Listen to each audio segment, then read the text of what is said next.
आपण सगळेजण शेतकरी आहेत, आपल्यापुरतंच बोलू फक्त। 10 वर्षापूर्वी आपल्याला 1 एकर नांगरण करायला 600 ते 700 रुपये लागत होते, आज 2000 रुपये लागतात। 1 कट्टा सोयाबीनचा भरडायला मशीनवाला 50 रुपये घेत असेल का? किती जास्त घेतो तुमच्या गावात? आज 150 ते 200 रुपये घेते। अशी कुठली गोष्ट आहे शेतीची त्याला जीएसटी लागू नाही? भाव काय सोयाबीनचा? 10 वर्षापूर्वी 4500, आज पण 4500। खर्च डीएपीचं 600 रुपयाचं बोत 1400 वर गेलंय। कोरेजनची बाटली आज किती रुपयाला मिळते? एक फवारणी करायची मला किती पैसे लागतात? त्या प्रमाणात आपलं सोयाबीन पासून सोयाबीन 100 किलो गाळलं तर त्यातलं फक्त 18 किलो तेल निघतं, बाकीची निघते डीओसी। आणि डीओसीच्या भावावर सोयाबीनचा भाव आंतरराष्ट्रीय बाजारात ठरतो। म्हणजे डीओसी आयात करायची काय गरज आहे? डीओसी माणसाला खायला लागते का? डीओसी कोण खाते तुम्हाला माहित आहे का? डीओसी कोंबडी खाते। मग ह्यांना माणसापेक्षा कोंबड्याची काळजी जास्त आहे। मग अशा सरकारच्या पाठीमागे राहायचं का आपण? ही जे लोक आहेत, आपण सगळेजण शेतकरी आहेत। आपल्यातला कुठल्याही एका शेतकऱ्यानं कुठल्याही एका माणसानं एक कारण सांगावं, एक त्याच्यामुळे शेतकऱ्यांनी भाजपला मतदान करावं, एक कारण सांगावं।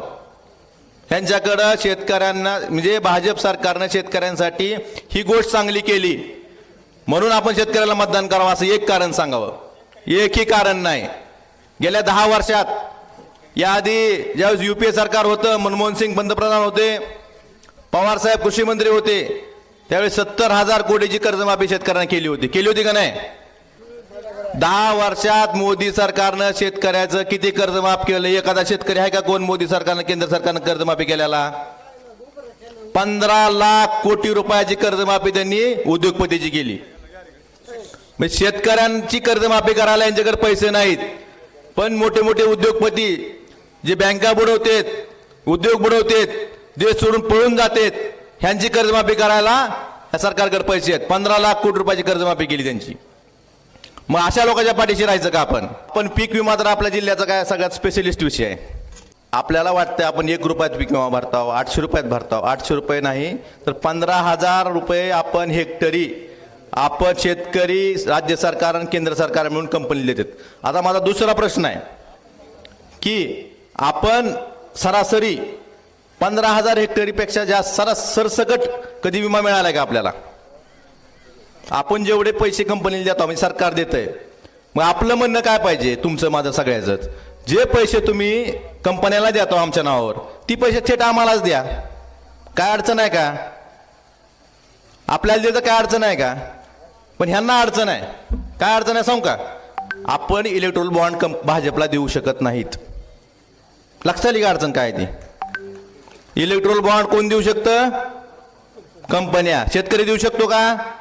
शेतकरी जर इलेक्ट्रोल बॉन्ड देतो म्हणला तर मग आपल्याला पैसे देतील ती। आपण ह्या गोष्टी लक्षात घेतल्या पाहिजेत। आपणच पैसे द्यायचे कंपनीला आणि पुन्हा मागं लागत बसायचं। दे बाबा 15,000 रुपये द्यायचे, पुन्हा कधी 6,000 दे म्हणायचं, 2,000 दे म्हणायचं, केवायसी झालं नाही म्हणायचं, इंटिमेशनला ते पोरं आले की ती मध्ये 500 रुपये दे, ते टक्केवारी कमी लावायची जास्त लावायची, नकोच ना। पुन्हा कुणाला उपोषण करायची गरज नको, कुणाला फेसबुक लाईव्ह करायची गरज नाही पडणार। बरोबर आहे ना? जर 15,000 रुपये जर शेतकऱ्याला कंपनीला जी सरकार देत आहे तेच आपल्याला दिले तर आपण विमा मागचाल का? ही गोष्ट आपण लक्षात घेतली पाहिजे। दुसऱ्या बाजूला 6,000 रुपयाचं सांगतात आपल्याला, ते 6,000 रुपयाप्रमाणे किती पैसे होते? महिन्याला 500 रुपये, दिवसाला 16.5 रुपये। अजून आपण रोज 100 रुपयाचं तेल टाकतो ना गाडीत, 8 रुपये तर 18 रुपये तर जीएसटी सरकारला जाते आपलं रोज, आणि त्या 16 रुपयाचं आपण नटतो। आपण ह्या गोष्टी लक्षात घेतल्या पाहिजेत। आपण हे फसवं सरकार आहे। आणि मोदी काय म्हणतात अजून? परवा एक बघितलं मी, कुठं ऐकलं त्यांचं, येतो टेलर हे अभी पिक्चर अभी बाकी आहे म्हणले। म्हणजे 11,000चं सोयाबीन 4,000 आणलं, ही टेलर आहे। अजून 1,000 रुपयावर आणल्यावर पिक्चर आहे की त्यांचा? म्हणजे 1,000 रुपये आणत आपण त्यांना निवडून द्यायचंय का आपल्याला? ह्या गोष्टी आपण लक्षात घेतल्या पाहिजेत। शेवटची सगळ्यांना कळकळीची विनंती करून सांगतोय, आपण शेतकरी आहेत सगळे, आणि जर आपल्याला हे मोदीचं टेलरनं पोट भरलं नसल तर पिक्चर बघायची वाट बघावी। नाहीतर ह्यांचा पिक्चर फ्लॉप करायची तारीख आपली किती आहे 7 मे आणि ह्यांचा 4 जूनला ह्यांचा निकाल लावायचा आपल्याला. त्यासाठी आपले जे खासदार आहेत ओमदादा असे खासदार आहेत प्रत्येकाला आपलेसे वाटतात. आजपर्यंतचा कुठला खासदार संसदेत बोललेला बघितला होता का आपण? शेतकऱ्यांच्या विषयी बोललेला बघितला होता का?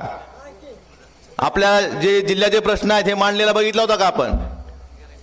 म्हणजे सर्वसामान्य माणसाच्या लाईटच्या फ्यूज पासून संसदेपर्यंत आवाज उठवणारा खासदार आपला ओमदादा आहे. आपले नशीब आहे सगळ्यांचे की असा खासदार आपल्याला लाभलेला आहे. आजही बऱ्याच महाराष्ट्रातील बाहेर जिल्ह्यातून आम्हाला फोन येतात असे खासदार आम्हाला पाहिजेत म्हणून. आपलं नशीब आहे, असं नेतृत्व जपणं ही आपली जबाबदारी आहे. त्यामुळे परत एकदा आपल्याला विनंती करतोय की येत्या 7 तारखेला आपण मशाल या चिन्हासमोरील बटन दाबून ओमदादांना महाराष्ट्रात सगळ्यात जास्त मताधिक्याने निवडून आलेला खासदार म्हणून निवडून द्यायचंय.